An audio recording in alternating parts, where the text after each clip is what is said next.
The Republican presidential nominee in 2008, now Senator John McCain, is backing Mitt Romney in the Republican effort to unseat President Obama. Senator McCain is joining us now live from Capitol Hill. Senator, always good to have you. Let's talk politics for a little while, because these pro-Newt Gingrich super PACs, if you saw a report from South Carolina, they are going after Mitt Romney with a vengeance right now. I'm going to play a little clip for you, because it's getting really, really ugly, Republican on Republican. Watch this. Mitt Romney became CEO of Bain Capital the day the company was formed. His mission? To reap massive rewards for himself and his investors. Mitt Romney and them guys, they don't care who I am. He's for small businesses. No, he isn't. He's not. And that hurts so bad to leave my home because of one man that's got 15 homes. Wow. All right, that's pretty tough. And if you turn on a TV station in South Carolina, you're seeing that all the time right now. Senator, what do you think about that? Well, I think it's part of it is symptomatic of primaries, which are always tough and sometimes even more personal in the attacks than the general election are. But it's also, Wolf, and you and I have discussed this on the past, the result of the worst decision, I think, at least in the last 50 years or so, of the United States Supreme Court, called Citizens United, where they basically unleashed, without transparency, without accountability, huge amounts of money that are from these so-called independent campaigns, which you and I know are not independent. And it has unleashed this flood of money. News reports are a wealthy casino owner in Las Vegas has written $5 million checks or so. I don't blame them for doing that, because it's now the system under which we operate, which leads to this kind of campaigning and will lead to corruption and scandals. I guarantee it. When you have that much money washing around campaigns, there will be scandals. And by the way, I noted this morning that no candidate has applied for matching funds. Why should they, when we have all of this unaccounted for money washing around political campaigns? And, you know, when I was in Iowa, you know, a couple of weeks ago, you couldn't turn on a TV without seeing the pro-Romney super PACs destroying Newt Gingrich, and his numbers went down. These attack ads, based on your experience, what's going on, they work, don't they? That's why they do it, all the negative advertising. We all decry it, Wolf, but as long as it moves numbers, money will be invested in that kind of campaigning, and I'm sorry to say it, but that happens to be a reality. Also, it has to have some basis in truth in order to, I think, have a significant effect. We'll see whether these ads have an effect on Romney in South Carolina. I kind of don't think so. How worried are you, though, that this internecine warfare between Republicans, Newt Gingrich going after Mitt Romney, vice versa, that this is simply going to hurt the Republican candidate, the nominee, whoever it is, helping get President Obama reelected?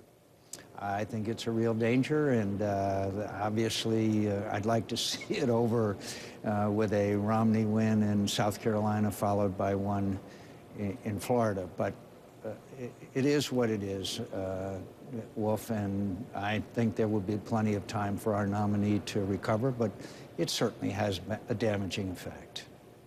Listen to Newt Gingrich go after Mitt Romney yesterday on the Meet the Press debate, because it got very personal. Listen to this. Mitt, I realize the red light doesn't mean anything to you because you're the front runner.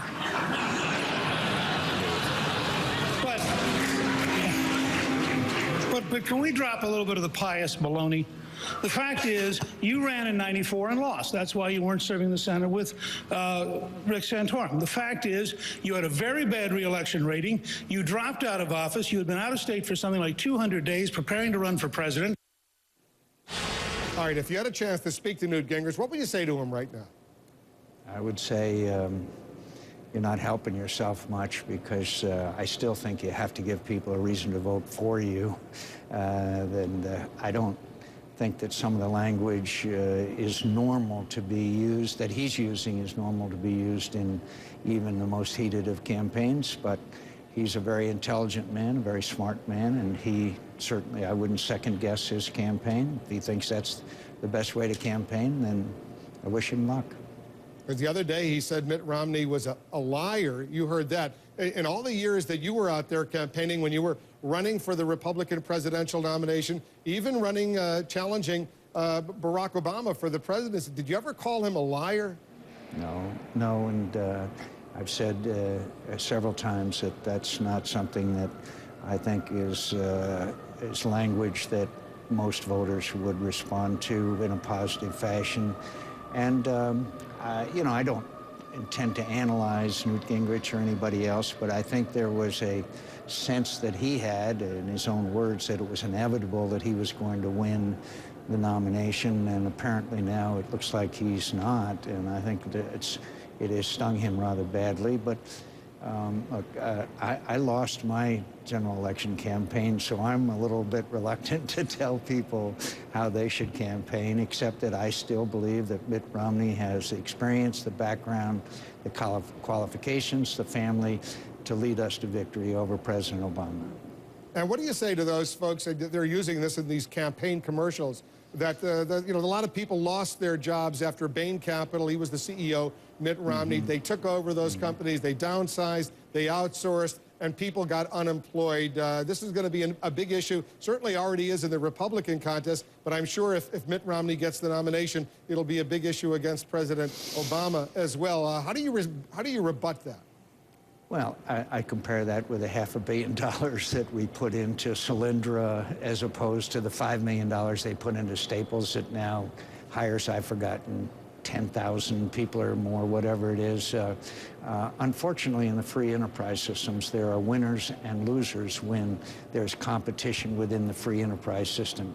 When you total up what Bain Capital did, the successes far outweigh the failures. And if you're not willing to allow, as tragic as it is, for some enterprises to fail, then obviously that is the essence of socialism. So I think when you look overall at the job opportunities that Bain provided for thousands and thousands and thousands of Americans, that they can be pretty proud of their record when you look at it overall. Any lost job is a tragedy. Any lost opportunity is a tragedy. But when you are in the business of the free enterprise systems, there are winners and losers. Bain Capital has a clear record of great winnings and job creation.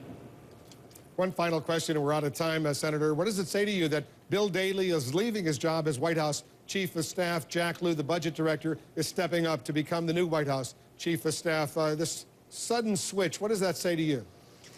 Well, obviously, I don't know the inner workings of the White House. I had a lot of dealings with Bill Daley when he was Secretary of Commerce. I had some dealings with him on this latest free trade agreements. I happen to be a great admirer of Bill Daley, and I miss him, and I thank him for his public service. Oh, nicely said. Thanks very much, Senator, as usual. Senator John McCain joining us. Thank you, Wolf.